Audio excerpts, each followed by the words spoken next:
It's important to me to talk fairly frequently about racism, but I don't like to.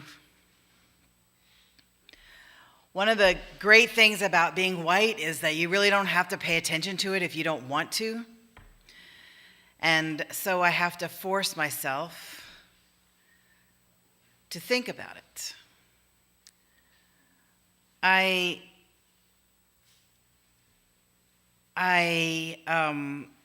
know that white is the norm. If I say there were these two guys walking down the street, you're going to picture white guys, because if they weren't, I would have said there are these two black guys or two Asian guys walking down the street. And if I start this race game that Dr. Thandeka, who teaches at one of our UU seminaries in Chicago, talks about, she says, just play this little game, in that every time you're talking about somebody that you would have identified by their race, if they're white, just identify them as white. Just see if it feels awkward. So you go, yeah, it's that white woman over there in the purple shirt, or yeah, it's that white guy sitting over there. Just do that if it's a white guy, and you'll find that you feel weird.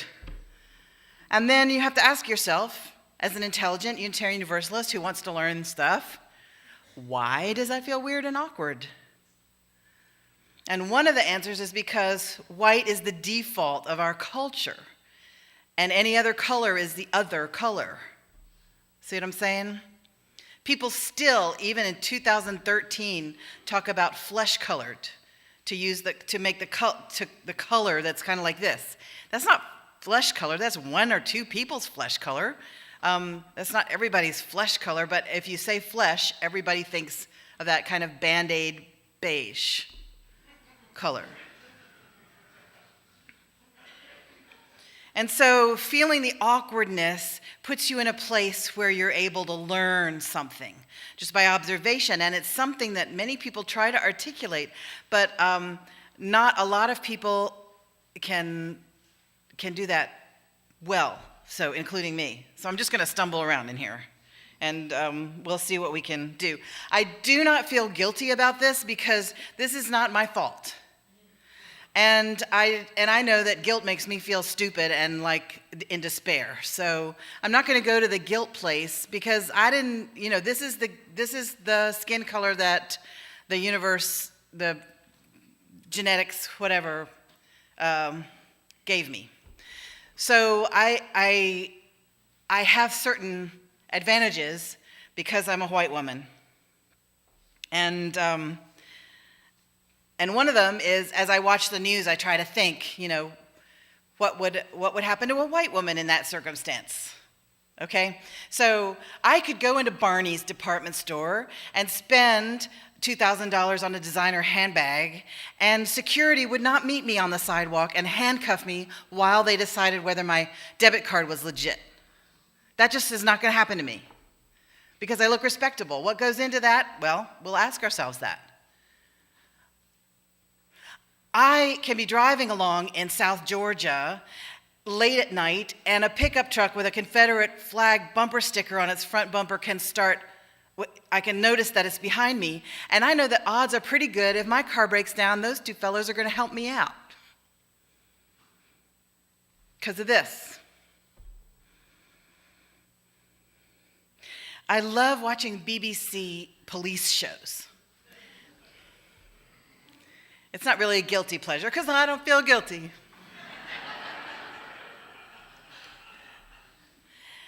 And I'm continually fascinated and flummoxed by watching the black cops on those shows and how differently they speak to other cops and to suspects, etc. How differently they speak from black cops on American TV shows. You don't hang around real cops very much in my life, so I just mostly hang around them on TV. But I notice that the black cops in BBC shows have a wider latitude to speak before they're spoken to be angry and express anger, to criticize non-black cops. The white cops can get into a tangle with a black cop, and it's so different from what it would be on an American TV show. And I can't put my finger on it, but I keep watching it, just trying to do that, trying to think, what is that? Dr. Peggy McIntosh is a professor of women's studies at Wellesley College, and so what she did was she took her skills that she had developed looking at gender differences in the culture, and she put those skills to thinking about racial differences in the culture, just for her own edification, because she wants to be a smarter person and wants not to be as oblivious as she might otherwise be if she didn't try a little not to be oblivious. So, because if you're oblivious, you can do more damage accidentally than if you're not oblivious, and I don't like to do damage accidentally.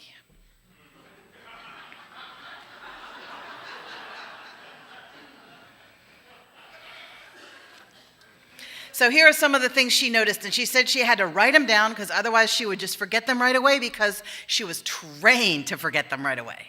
These are things that are supposed to be invisible to white people. Okay, she says there are 50 things, and I'm just going to read you a couple of them, but I'll have them all on the website if you read the text of the sermon. She said, if I want to, I can arrange to be in the company of people all of my same race almost all the time. If I need to move, I can be pretty certain of renting or buying a house in an area which I can afford and in which I would want to live. And I'm pretty sure that my neighbors at the new location would respond to me either neutrally or pleasantly. I can go shopping alone most of the time, pretty well assured that I'm not going to be harassed or followed. I can turn on the TV or open the front page of the newspaper and see people who look like me well represented. If I'm in a group and I'm the only white person in the group, I can be pretty sure that when I speak, I will be heard.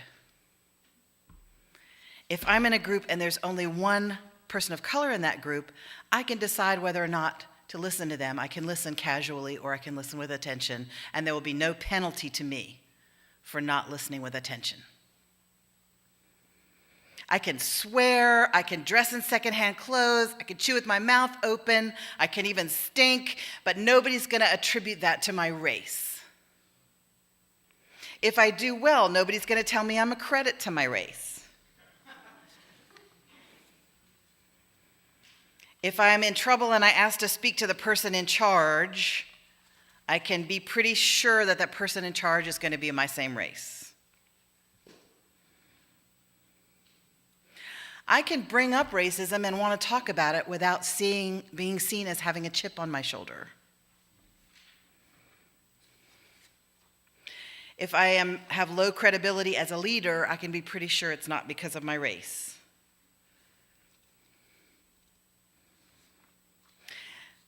I will feel welcomed and normal in the usual walks of public life, institutional and social. These are her privileges as a straight white woman. She talks about her whiteness as giving her this invisible backpack full of visas, codes, helpful hints, and maps that she can pull out when she needs them. If you want to just notice the kinds of gifts that your skin color gives you, that would be a fun exercise. I like this guy named John Scalzi. He writes a blog called Whatever, and he's a science fiction fantasy author. And he wrote this explanation, and it just blew up his blog, which means that lots of people commented and shared. I will translate for those of you who are not internet obsessed. So that means lots of people commented and shared his blog. And he talks in gaming terms. So again, I apologize to those of you who are not gamers. I am not also a gamer. I like popping bubbles. I don't go and, create characters. That's pretty vegetative, what I do. But he says, I'm going to explain it to you like this. Dudes, imagine life here in the U.S. or indeed pretty much anywhere in the Western world, as a massive role-playing game, like World of Warcraft, only appallingly mundane, where most quests involve the acquisition of money, cell phones, and donuts, although not always at the same time. Let's call it the real world. You've installed the real world on your computer and you're about to start playing. First, you go to the Settings tab to bind your keys and fiddle with your defaults and choose the difficulty setting for the game. You got it? All right. He said, okay. In the role-playing game known as the real world, straight white male is the lowest difficulty setting there is. This means, again, this is not for you to feel guilty, just see what you think. This means that the default behaviors for almost all the non-player characters in the game are easier on you than they would be otherwise. The default barriers for completions of quests are lower. Your leveling up thresholds come more quickly. You automatically gain entry to some parts of the map that others would have to work for. The game is easier to play automatically, and when you need help, by default, it's easier to get. So once you've selected the straight white male difficulty setting, you still have to create a character, and you still get assigned points in certain character qualities by the computer. So if you have very low wealth points, you're still in trouble. And it's very easy to lose, even on this lower difficulty setting, depending on the points that you were assigned by the computer. He said, and other people with harder difficulty settings are going to win sometimes, just because they got more wealth points, or they got charisma points, or they got beauty points, and they played better, maybe. So you don't automatically win, even if you have the lowest difficulty setting,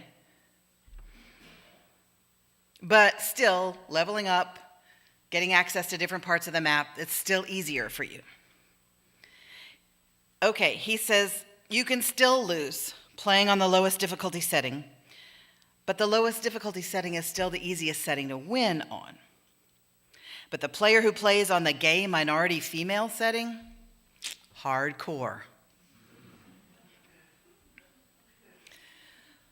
That's one way of understanding it, or starting a conversation about beginning to understand it, because it's really hard to understand. And whenever I talk about racism, I always say this thing that most people always say, is that everybody's got racism in their culture. I mean, the Japanese folks hate the Korean folks, and the northern Italians hate the southern Italians, and the Hutus hate the Tutsis, the Czechs hate the Slovaks. You've got all of this, but you don't always have the group that is otherizing or oppressing a whole group of people. You don't always have that group having the power to create a whole society that is built over time to reward the people who were at the top when it was beginning. You don't always have the schools, the economy, the banks, the housing market, the 40 acres and a mule, the who has to leave their land, who gets fooled by the robber barons, etc. You don't have all of that automatically kind of making the European white people continue in power over generations. But that's what we have in America. So even though there's racism in everybody, there's not always the power that goes with that to create a whole society that's built on keeping the status quo, keeping the power where it is. So, and you could see with the election of our first African-American president, you can see the furor that arouses, that seems non-rational, and it seems to, at least to me, part of it seems to be unconnected to what he does. It seems to be a lot about who he is. So,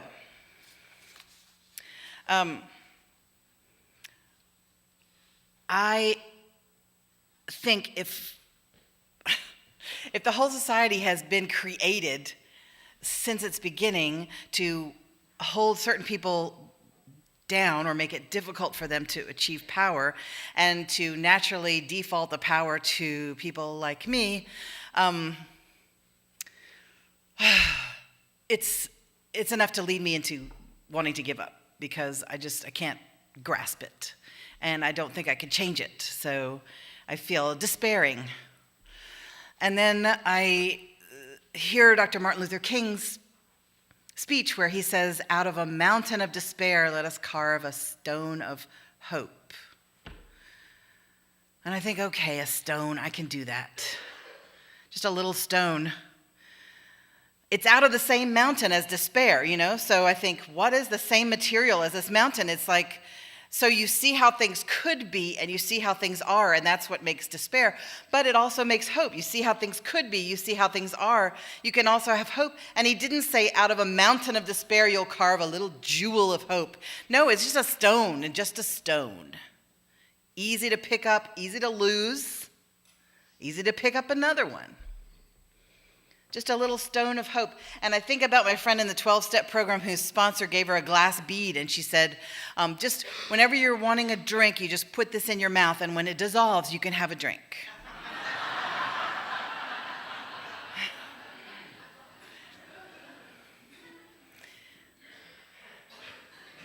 And I think, okay, I can give up any time. I'll just put this little stone of hope in my mouth, and when it dissolves, then I can give up. So hold your stone of hope, but as Rita Mae Brown says, never hope more than you work. Never hope more than you work.